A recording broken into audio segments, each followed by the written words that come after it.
Okay guys, I want to use the opportunity to show you how you can activate a feature in your Windows operating system, something they call the sandbox.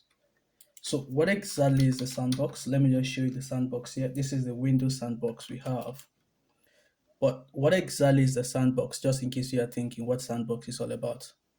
So sandbox is just an isolated environment where you can run some tested applications on your system. If you're not sure of that application, or if you are curious if this application can have something like viruses and you just still want to go ahead and run this application on your system, one of the best environments you can run this application is on your Windows Sandbox. And this is exactly the sandbox here. So it's an isolated environment, safe for you to run any software or any application for testing purpose.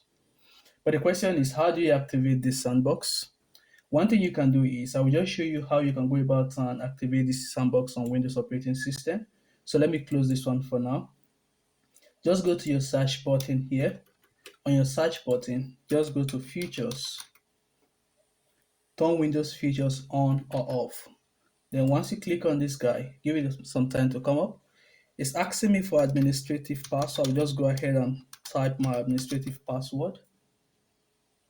Now, once you type your administrative password, you have this dialog box that pop up for you. So you can just scroll down to a specific feature here. This is the feature here, this one that is checked here, the Windows Sandbox. So what you need to do is just check on this box, go ahead and save your settings.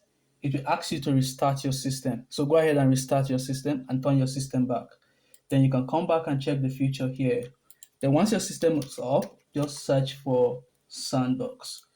Now, this is how you activate Windows Sandbox on your Windows operating system. Thank you.